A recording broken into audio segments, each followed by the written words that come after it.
Here's 7 simple hacks to help you lose body fat.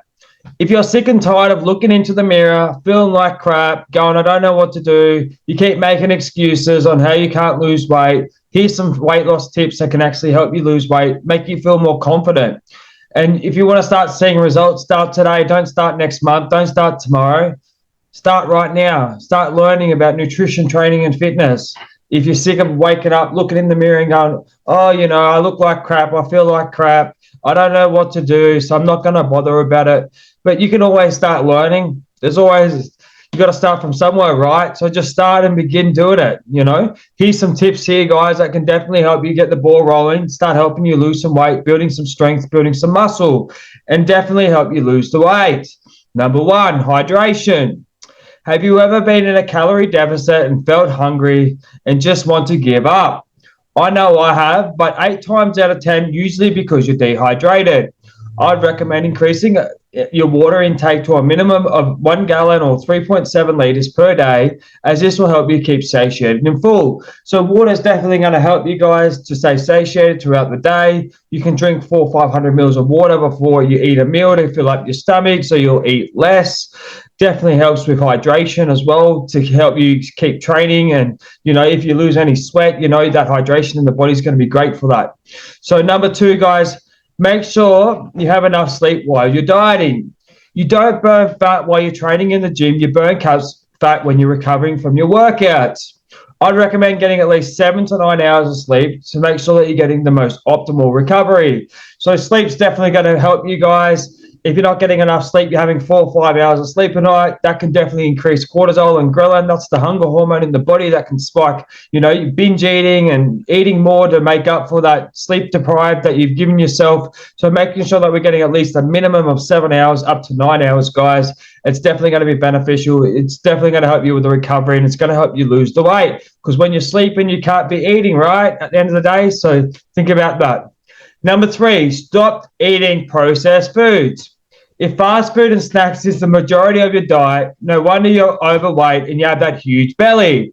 Instead, if you're willing to learn and make it yourself at home, then you can double the protein and half the calories in all your favorite foods. If you need some ideas, guys, I do cooking reels. I do all the cooking reels, and I'll show you guys how to make amazing food, half the calories, double the protein, and I'll show you guys how to make it from scratch. There's always better alternatives than buying, fast food. Like, all them fast food chains want you to go there and buy their processed foods because they make money. But they're not healthy. They're full of oil and sodium and carbohydrates and seed oils and things like that. And they're not healthy for you guys. You need to start making better alternatives. So if you do love fast food, maybe start learning how to make it at home, but with half the calories and double the protein to make the macronutrients a lot better for you. That way you can still enjoy what you're eating and still be losing weight. Number 4, increase your NEAT, non-exercise activity thermogenesis.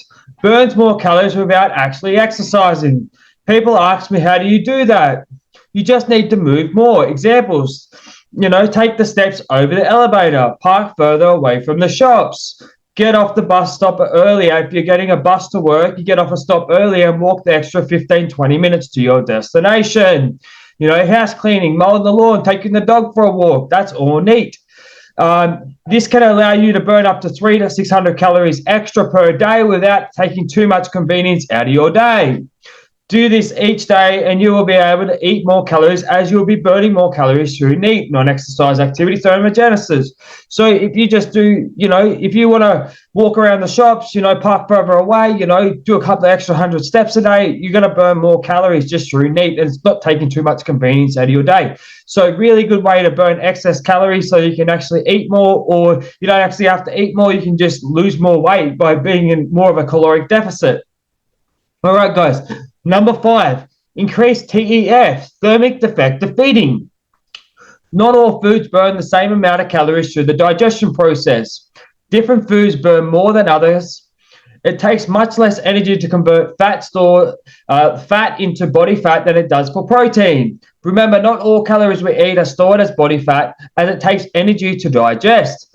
Fats take roughly 0 to 3%, carbohydrates 5 to 10%, and proteins take roughly 20 to 30%. So you will burn more calories through the digestion process if you eat more protein. Also, fruits and vegetables high in fiber also burn calories through the digestion process because fiber takes energy also to digest. Are all calories created equal? Yes, calories are all calories. A calorie is still a calorie at the end of the day, but some calories just take more of an effort to digest than others.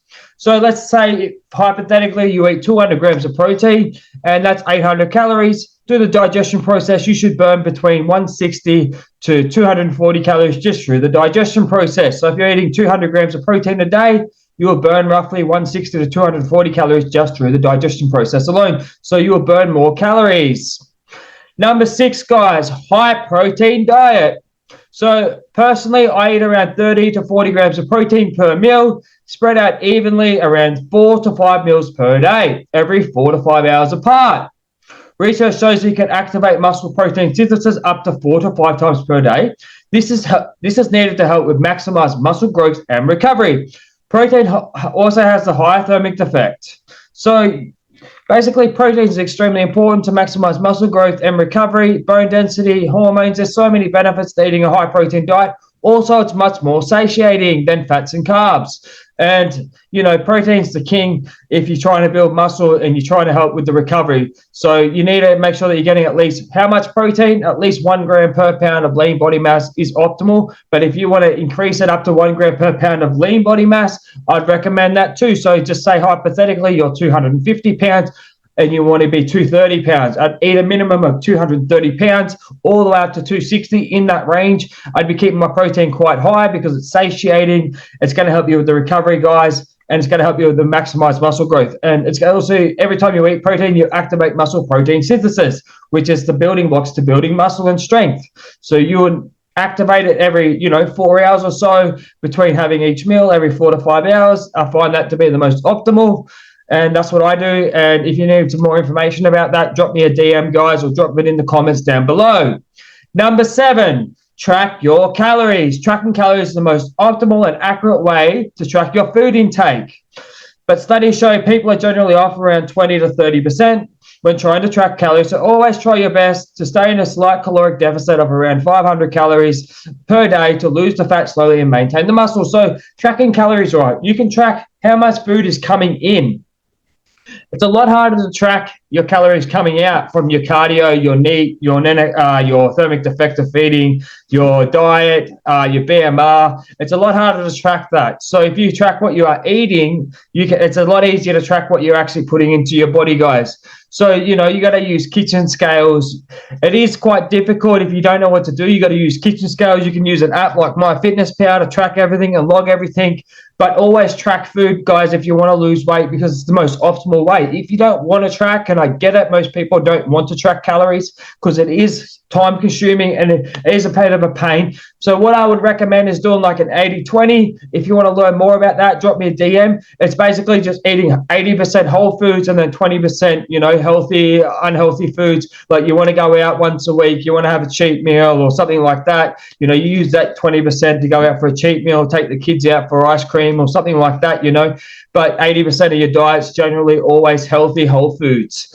But if you track, then you can sort of manipulate everything and log everything, and then you know exactly what's going in. And then you can go, all right, well, I'm having, I'm on 2,000 calories a day, or, I'm on 2,200. I'm tracking. I'm in the optimal range for losing weight.